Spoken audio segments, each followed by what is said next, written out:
मित्रों नमस्कार। आज गुरु पूर्णिमा है और इस देश में जो कृषि एवं ऋषि परंपरा का जो एक महापर्व है गुरु पूर्णिमा, उसकी सभी देशवासियों को बहुत बहुत शुभकामनाएं। और गुरु को भारतीय संस्कृति में ईश्वर से ऊपर का दर्जा दिया गया है। आज मैं बात करूंगा जो कल हम प्रोग्राम में गए थे कुमारगंज अयोध्या, आचार्य नरेंद्र देव कृषि विश्वविद्यालय में जो हमने प्राकृतिक खेती परामर्श कार्यक्रम में भाग लिया, उससे यह तो स्पष्ट हो गया कि ग्लोबल वार्मिंग के लिए अगर सबसे बड़ा लाभकारी मुद्दा है वह है प्राकृतिक खेती। और प्राकृतिक खेती के बारे में जो हमारे किसान भाइयों को या अन्य लोगों को जो डराया जाता है कि अगर प्राकृतिक खेती पे आएंगे तो उत्पादन कम हो जाएगा, बाजार में मूल्य नहीं मिल पाएगा, बाजार में लोग खरीदेंगे नहीं, इन्हीं सभी जो सवाल हैं उनका जवाब हमारे गुजरात के महामहिम राज्यपाल आचार्य श्री देवव्रत जी ने बड़ी सहजता से और सरलता से किसानों को दिया और कहा कि जो यूएन की रिपोर्ट है 40-50 साल में यह धरती बिल्कुल बंजर होने की कगार पे है और आज भी बंजर हो ही चुकी है अगर उसकी सही टेस्टिंग की जाए।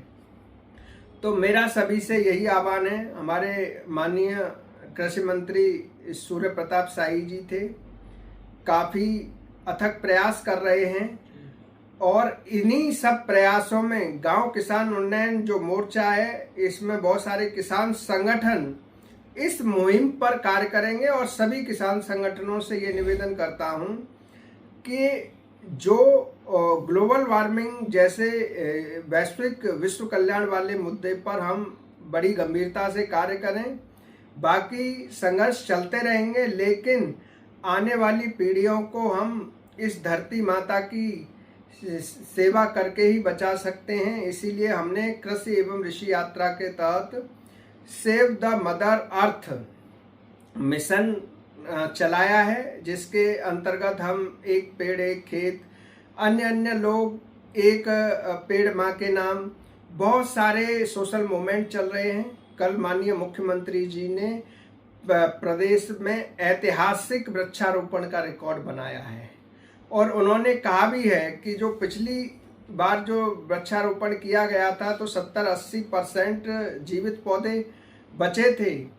तो यह भी हमारी जिम्मेदारी है कि जिस वृक्ष को हम लगाएं उसको अपने परिवार के सदस्य की तरह उसका लालन पालन करें। और कहीं ना कहीं आपने छुई मुई का पेड़ देखा होगा। छुई मुई के पेड़ में आप उसके नज़दीक जाओगे या छूने का प्रयास करोगे तो वो मुरझा जाता है। तो पेड़ सजीव होते हैं, इसीलिए वृक्ष को अपने परिवार से अलग कभी न माने, क्योंकि यह कृषि एवं ऋषि परंपरा इस प्रकृति प्रेमी होने का मतलब उदाहरण है। इस देश में ऋषि कृषि परंपरा में कभी यह नहीं कहा गया कि प्रकृति विकास करिए, लेकिन प्रकृति को त्याग कर हम आने वाली पीढ़ियों को बिल्कुल खतरे में झोंक रहे हैं। चाहे जल संरक्षण की बात हो, चाहे वर्षा में कमी की बात हो। और सबसे बड़ी जानकारी मैं यह देना चाहूँगा, हमारे साथ धर्मेंद्र चौधरी जी किसान नेता मौजूद थे, मेंबर रावत जी थे, हरेंद्र सिंह जी थे, सब वहाँ पर इसीलिए गए थे कि आखिर जो केपी सिंह कहते हैं प्राकृतिक खेती मुद्दा, इसकी महत्वता क्या है। जब तक किसानों को जो कृषि विश्वविद्यालय बने हुए हैं उनमें जाकर कृषि प्रशिक्षण नहीं कराया जाएगा, सिर्फ साल 6 महीने में एक बड़ा आयोजन करने से काम नहीं चलेगा। मेरा उत्तर प्रदेश सरकार से यही आह्वान है, प्राकृतिक खेती के लिए जो प्राकृतिक खेती बोर्ड बनाया गया है उसमें ज़्यादा से ज़्यादा किसानों को शामिल करके प्राकृतिक खेती के लिए वैसा ही जन जागरूकता अभियान चलाया जाए जैसा स्वच्छ भारत अभियान के लिए चलाया गया।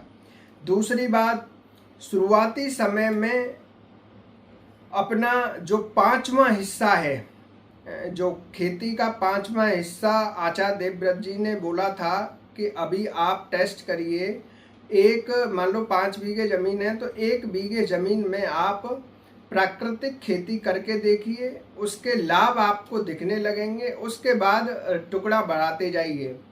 रासायनिक उर्वरकों से हमें अंततः छुटकारा पाना ही पड़ेगा। अगर 10-20 साल हम इनका यूज करते रहे तो अंत में यही होगा कि हमें एक दिन अकाल जैसी स्थितियों का सामना करना पड़ेगा।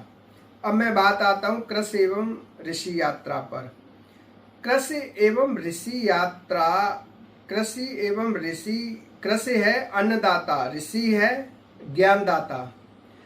सही प्रशिक्षण अगर किसानों को मिलेगा, सही जो हमारे जो वेदों में रिसर्च किया गया है उसकी बात प्राकृतिक खेती को जागरूक करने के लिए पहुंचेगी, तो जो जितने भी मठाधीश हैं, जितने भी देश के महंत हैं, ऋषि हैं, मुनि हैं, उन सब से मैं जाकर खुद आह्वान करूंगा। चाहे वो विश्वविद्यालय भी हो सकते हैं। मैं तो विश्वविद्यालय जो वाइस चांसलर हैं उनको ऋषि ही मानता हूं, क्योंकि वो ज्ञान देने का कार्य करते हैं।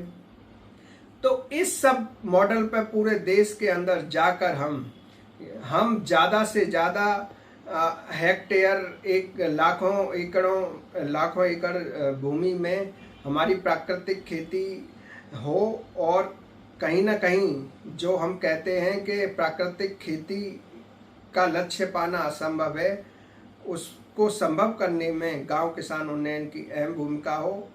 यही मेरी आपसे आशीर्वाद की कामना है। जय जवान जय किसान।